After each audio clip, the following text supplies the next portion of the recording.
আরেকবার আরো কয়েকবার, নাহলে শর্ট পাচ্ছি না দাদা।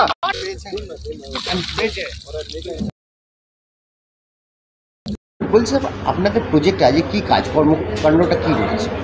আমাদের নমামি গঙ্গে ভারত সরকার তরফ से एक প্রজেক্ট রন করেছে, যেখানে গঙ্গা নদী থেকে আমাদের মাছ ছড়েছে।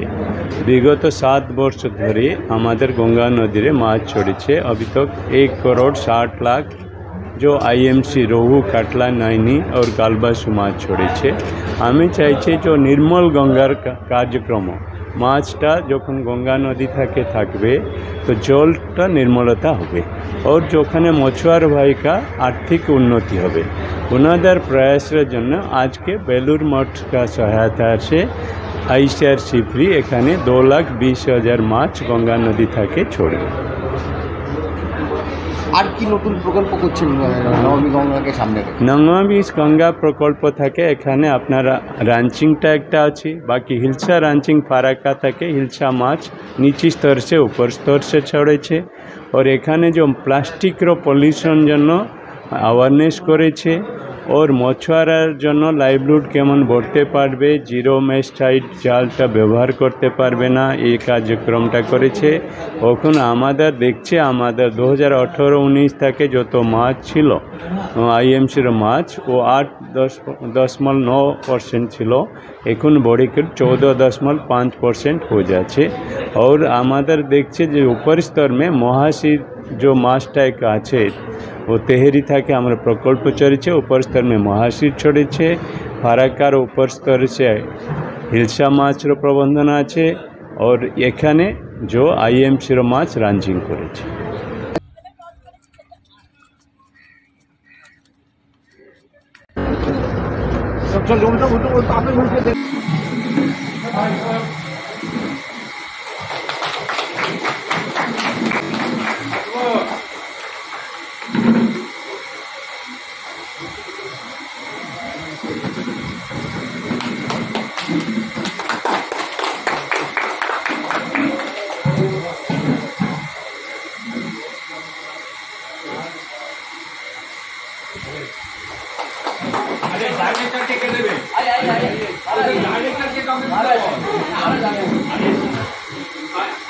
ওটা আপনিই দিন।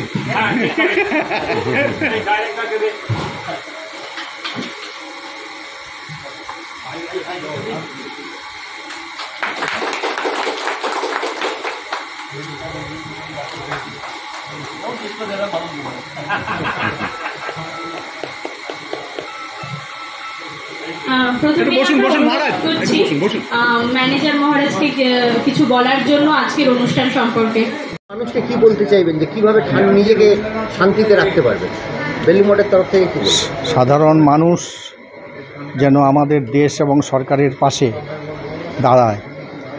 এই যুদ্ধ সরকারের যুদ্ধ নয়, এই যুদ্ধ সাধারণ মানুষের যুদ্ধ।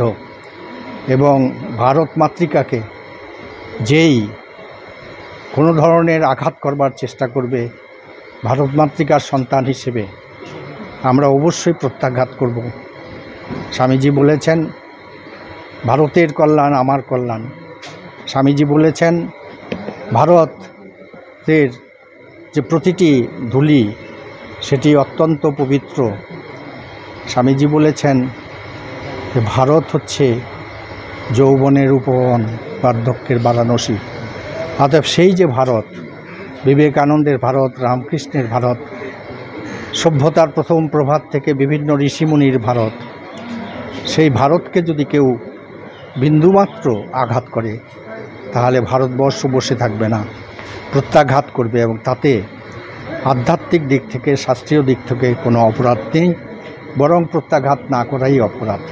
সেই জন্য ভারত সরকারের এই যে উদ্যোগ, একে আমরা শুধু পূর্ণ সমর্থন করছি তা নয়, আমরা ঈশ্বরের কাছে প্রার্থনা করি যারা ভারত সরকার পরিচালনা করছেন তাদের শক্তি দিন, তাদের বুদ্ধি দিন, যাতে করে এই যুদ্ধ আমরা স্পষ্টভাবে জিততে পারি।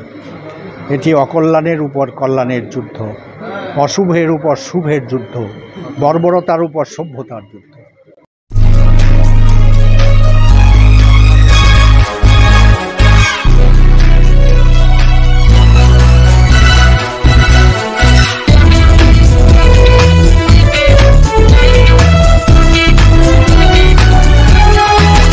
আপনারা দেখছেন এনপিএস নিউজ, সবার সাথে সবার মাঝে।